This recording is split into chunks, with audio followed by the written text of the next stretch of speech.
Voilà, quelle est la place de la République démocratique du Congo face aux enjeux climatiques de l'heure?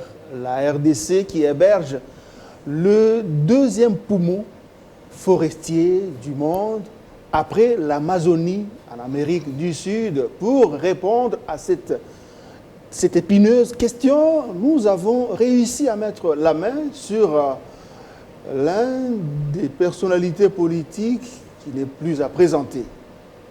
Bienvenue, Dieudonné Kishikazadi. Merci, mon cher frère Josué Mouimba. Ok, vous êtes président national, vous êtes l'un des jeunes présidents nationaux d'un parti politique, des partis politiques dans notre pays. Votre formation politique s'appelle tout simplement Congo Positif. Tout à fait. Quelle est la santé de votre parti politique en ce moment, avant qu'on entre dans le vif du sujet? Ouais, merci beaucoup. En ce moment, Congo Positif est en train de préparer son tout premier congrès. Après 2 ans d'existence sur terrain, après 2 ans de lutte anti-chômage, nous voulons nous conformer aux prescrits des statuts, nous voulons nous conformer à la nouvelle évolution politique dictée par la nouvelle loi électorale ainsi que par les élections qui ont eu lieu en décembre 2018, qui ont consacré la toute première alternance pacifique et civilisée dictée par un homme, Joseph Kabila Kabange. Et donc, après tout cela, nous nous sommes décidés de pouvoir tenir le tout premier congrès de notre parti en ce mois d'octobre. Ah, ça fait plusieurs années que vous battez toujours, vous défendez les idéaux de Joseph Kabila Kabange, mais jusque-là, toujours pas servi comme il se doit. Selon certains de vos proches, certains de vos militants que nous avons pu rencontrer ça et là à travers le pays, vous ne vous sentez pas déçu ou vous nous voyez à un moment donné, vous ne sentez pas l'envie ou le besoin d'abandonner, de lâcher prise? Non, je crois que de basculer. Non, pas de basculer, jamais. Le plus important, c'est de rester fidèle aux idéaux auxquels nous avons cru. Nous avons cru aux idéaux prônés par Joseph Kabila Kabange. Ce n'est pas aujourd'hui que nous avons cru en lui. C'est depuis très longtemps, et nous avons manifesté notre croyance en créant Objectif 2011, déjà en son temps, en 2008. Et donc jusqu'à aujourd'hui, nous continuons à croire en lui. Je crois que le plus important, ce sont les idéaux qu'il véhicule. C'est à partir de ces idéaux. Vous avez vu vous-même combien cet homme a inspiré pratiquement le monde aujourd'hui. Et donc ce n'est pas en croyant en ces idées que vous allez abandonner les combats parce que vous n'êtes pas servi. Non, je crois que le plus important, c'est de continuer les combats. Son combat, c'est continuer à travailler sous son leadership parce que c'est un coach. Le coach, vous savez, il sait quand est-ce qu'il peut lâcher tel joueur, quand est-ce qu'il largue tel autre joueur sur le terrain, quand est-ce qu'il récupère tel autre joueur pour la réserve. Et ça, c'est à sa propre discrétion. Le plus important pour nous, c'est de pouvoir continuer le combat. Nos militants savent que nous sommes jeunes, nous sommes appelés à combattre, à continuer le combat prôné par Joseph Kabila pour que ce pays, finalement, retrouve sa place dans le concert des nations. Voilà. On parle maintenant des enjeux climatiques de l'heure. La RDC qui est représentée en ce moment en marge de la 74e session des Nations Unies. Le chef de l'État a même participé au sommet sur le climat avec le président français, aussi le président chilien. Qu'est-ce que la population peut gagner? La population du Congo-Kinshasa qui héberge le deuxième poumon forestier du monde. Je crois que en tant que pays hébergeant, étant le deuxième poumon climatique du monde, la République démocratique du Congo mérite toutes les attentions du monde entier aujourd'hui. nous méritons l'attention du monde entier, nous méritons les soutiens du monde entier pour que nous puissions préserver ce que nous avons, que le monde n'a pas aujourd'hui. Donc, qu'est-ce que les Congolais doivent attendre? Les Congolais, ce sont eux qui doivent attendre. Il ne faut pas que nous puissions renverser les rôles. Ce n'est même pas à nous d'aller en Chili, d'aller aux Nations Unies. C'est aux autres de venir vers nous. Mais comment ils vont venir? Ils doivent venir parce que c'est nous qui possédons. C'est nous qui sommes les deuxièmes poumons économiques après l'Amazonie. Vous avez vu que l'Amazonie venait d'avoir 500 000 poumons forestiers. Il venait d'avoir 500 millions de dollars. Si l'Amazonie peut avoir 5 millions, 500 millions de dollars, nous, on ne peut pas avoir moins de 2 milliards. N'est-ce pas? Nous ne pouvons pas avoir moins de 2 milliards, au bas mot, parce que nous sommes le deuxième poumon forestier. Et qu'aujourd'hui, si nous ne nous occupons pas bien de notre forêt, nous allons mettre le monde entier en catastrophe. À ce stade-là, ce n'est pas à nous d'aller vers les autres. Il appartient aux autres de venir. Tous ces forums qui se tiennent sur le climat, normalement, devraient se tenir sur notre territoire. Et notre voix doit être entendue en tant que telle. Parce que quand vous avez... Les économistes parlent de la loi de l'offre et de la demande. Nous avons l'offre que les autres n'ont pas. À ce titre, ce n'est pas à nous d'aller nous incliner, d'aller négocier avec les autres. C'est aux autres. C'est à nous d'avoir un cahier de charges pour dire, vous voulez que nous puissions préserver davantage notre forêt, nous voulons que nous puissions davantage protéger ce que nous avons, voici nos exigences. Aujourd'hui, nous sommes un pays à 96%, avec une population à 96% en chômage. Mais ça doit être l'occasion, justement, parmi les attentes, ça doit être une occasion pour nous de vider les problèmes du chômage à travers notre forêt. Donc, pour nous, Congo Positif, nous ne pensons pas que c'est encore le temps. Je pense que pour nous qui sommes derrière Joseph Kabila, je pense que si Joseph Kabila était encore au pouvoir, il aurait obtenu que ces forums-là se tiennent plutôt au Congo, parce que le Congo a quelque chose à faire valoir.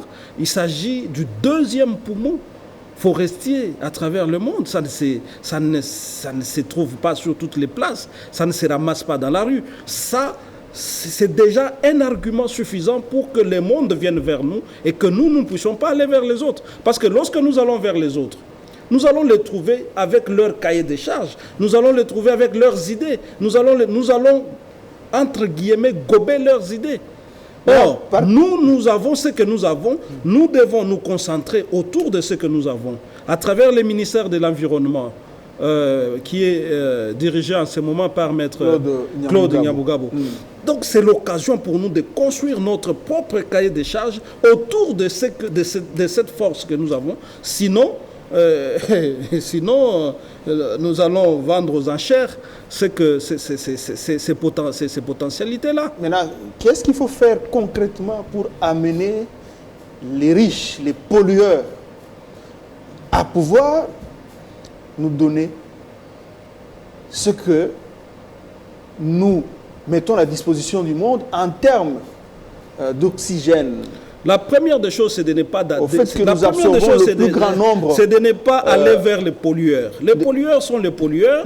Ce sont eux qui ont pollué. Ils ne peuvent pas nous faire porter l'ardoise des choses que nous n'avons pas faites. Nous ne sommes pas concernés. Pour les amener, il faut leur dire que nous ne sommes pas concernés. Pour les pousser à nous donner cet argent. La première des choses, c'est de ne pas aller. Le président de la République n'est pas censé aller à ces choses-là. Nous ne sommes pas pollueurs. Au nom de quoi nous allons? Nous avons nos problèmes à nous. Est-ce qu'ils viennent régler nos problèmes à nous ici? Non. Et quand ils ne partent pas, ils vont maintenant donner de l'argent? Mais à ce moment-là, nous disons, nous avons ça. Nous sommes le deuxième poumon forestier, n'est-ce pas? Voici notre cahier de charges. Vous voulez que notre forêt continue à aider le monde entier par rapport au climat, voici les cahiers de charges, voici nos conditions. Et nous fixons ces conditions beaucoup plus haut. Parce que quand vous écoutez les alertes, quand vous écoutez les alertes de l'Agence mondiale de météorologie, tout ça, mais l'alerte est grave. L'alerte est tellement grave que nous devons saisir. C'est une opportunité. Entre les États, il n'y a pas d'amitié, il n'y a que des intérêts. Oui. Aujourd'hui, nous avons des intérêts qui concernent le monde entier. Mais quelle est l'intelligence que nous mettons derrière notre forêt pour que cette forêt sorte nos enfants du chômage, par exemple? Ce n'est pas d'aller négocier. Nous n'avons pas besoin d'aller négocier quoi que ce soit. Nous n'avons pas pollué. Nous n'avons créé aucun problème. Nous, comme République démocratique du Congo. N'est-ce pas? Imaginez que c'était un autre pays, parmi les pays pollueurs. Vous pensez que les nations du monde pouvaient être aussi solidaires que ça?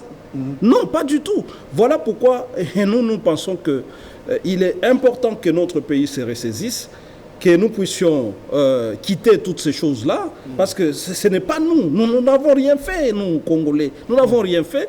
Dieu a fait que nous ayons cette ressource que nous avons aujourd'hui. Faisons-en une occasion pour sortir nos citoyens, nos concitoyens du chômage. Maintenant, qu'est-ce que vous pouvez proposer en termes de cahier de charges, proposer aux pollueurs?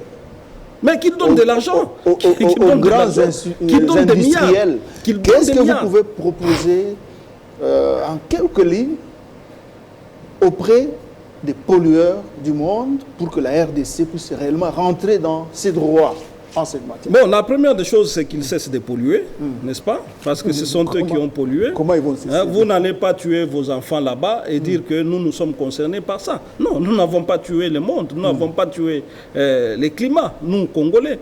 Donc, quelque part, ce qu'il faut faire, c'est d'abord vraiment construire notre propre cahier des charges. J'insiste sur les cahiers des charges. C'est ce que nous devons construire. Brièvement, le contenu de ce cahier des charges. Le contenu, c'est dire que nous avons ça et que nous avons besoin de protéger. Déjà, l'étendue de notre territoire.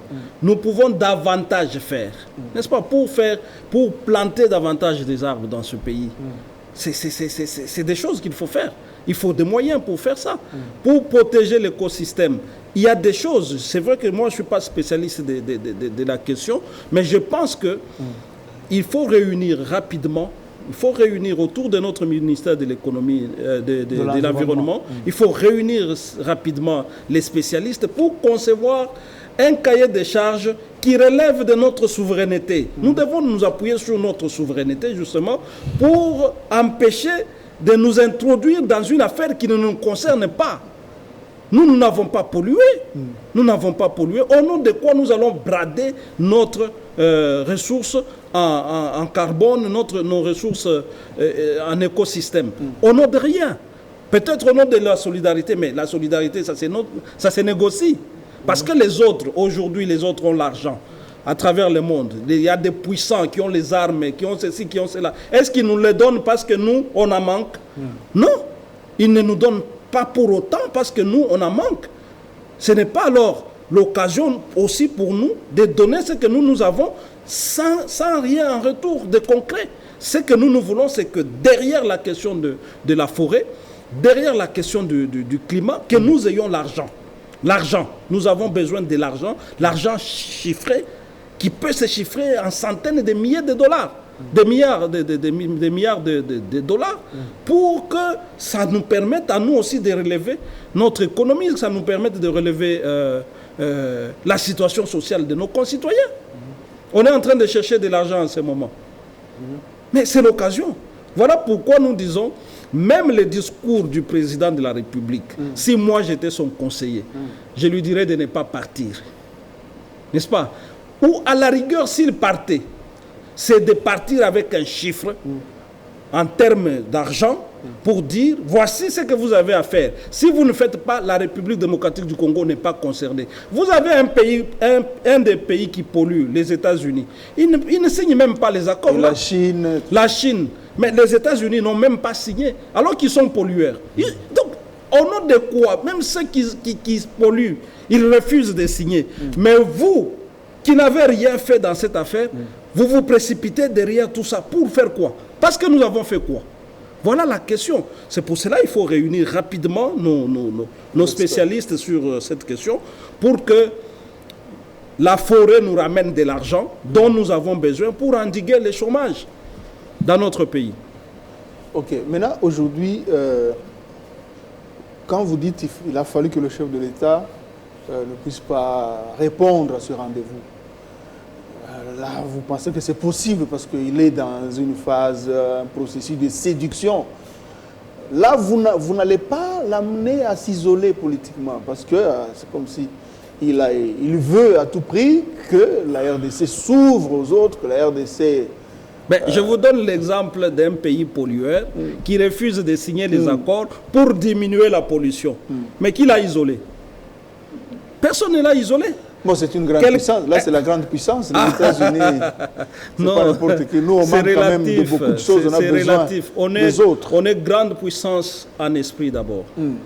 Le Congo n'est pas petit de par sa dimension. On n'est pas petit non plus. Ce que nous avons, c'est des choses qui permettent de nous asseoir avec les grands pour leur dire, nous sommes également grands comme vous. Nous ne sommes pas aussi petits que ça. Parce que, papa, quand vous êtes même dans une famille, même quand vous êtes les tout derniers de la famille et que c'est vous qui avez quelque chose dans vos poches, on vous considère comme petit. On ne va pas vous considérer comme vous petit, on va vous considérer comme grand. Donc nous, même si nous n'avons pas beaucoup d'argent comme tel, nous ne sommes pas une superpuissance, mais à partir de ce que nous avons, nous devons nous faire entendre en tant que grands. C'est ça la démarche qui doit être celle de notre pays. Nous aujourd'hui, nous n'avons pas, en tout cas, surtout sur la question de la forêt, sur la question du climat, je préfère parler vulgairement pour vous dire, nous n'avons rien fait. Nous n'avons jamais rien fait. Au contraire, nous n'avons que protégé. Et même lorsque un arbre est tombé ici, ce n'est pas nous qui l'avons coupé. Quand vous voyez les tracts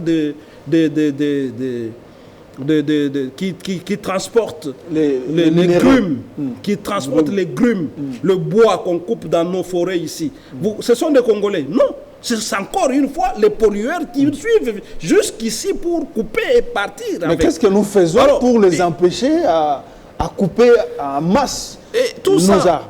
Tout ça veut dire simplement que nous avons besoin de Parfois on est complices. Oui, c'est vrai. On décime. Parfois nous décimons nous-mêmes nos forêts avec Parfois on est complices, c'est vrai, parce qu'il y a des Congolais qui n'ont pas encore compris la grandeur de ce pays. Comme nous l'a enseigné nous, Joseph Kabila Kabange. Ce pays est grand qu'on le pense. Ce pays est puissant qu'on le pense. La vérité, l'une des vérités est là. Beaucoup de gens, même ceux que vous considérez comme les grands, ils nous ont dit de suivre leur marche jusqu'à un moment donné. Oh non, faites ceci, faites cela, politiquement, tout ça. On n'a pas suivi. Aujourd'hui, le Congo est toujours là. N'est-ce pas? On a au contraire surpris le monde en organisant des élections avec l'argent des Congolais.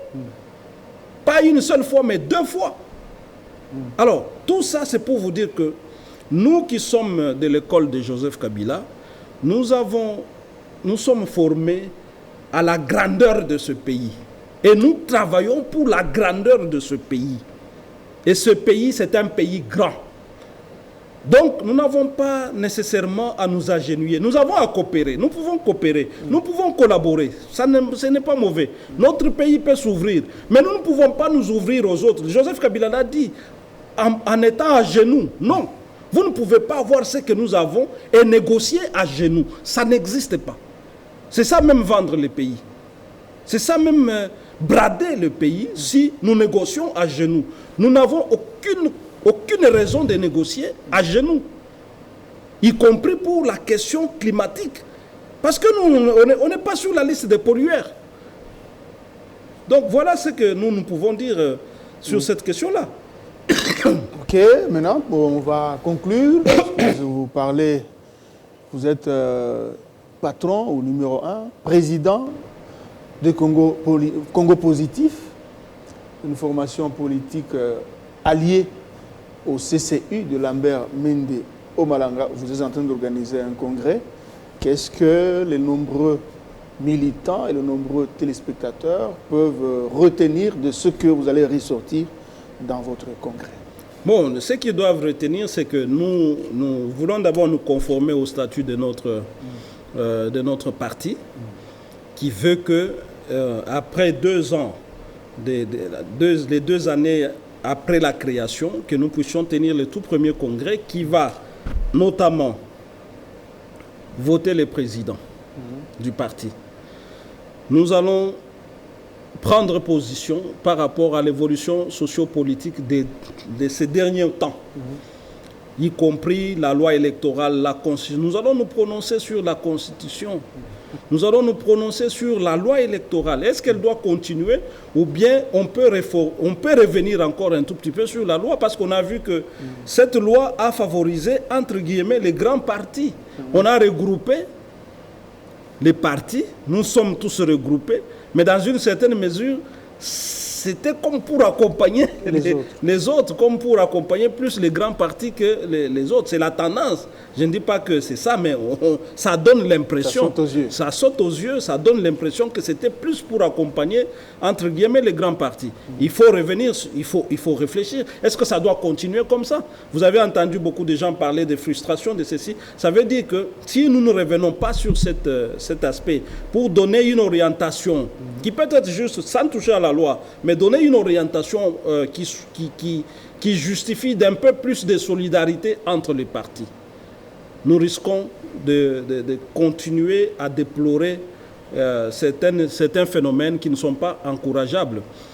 Alors, il y aura donc nous allons nous prononcer sur toutes ces questions-là, les questions d'alliance, les questions politiques, et nous allons donner la nouvelle orientation tirée de l'évolution politique de notre pays. Nous allons donner une orientation par rapport à 2020 et 2023. Nous allons donner les orientations, comment nos fédérations vont se comporter sur terrain pour se préparer à l'année 2023, que nous espérons une année électorale, même si nous attendons encore de voir si le Premier ministre que nous soutenons, Ilunga Ilunkamba, le professeur, s'il aura mis 1 ou 2 lignes budgétaires prévoyant de l'argent pour préparer les élections de 2023. Voilà, merci beaucoup Dieudonné Kishi Kazadi. Vous êtes président national de la formation politique Congo Positif. Merci également à vous, chers téléspectateurs, pour nous avoir accordé votre attention très soutenue. Nous sommes Télé 50, on ne nous baissera jamais les bras pour vous rendre, pour vous donner un service de qualité. Au revoir.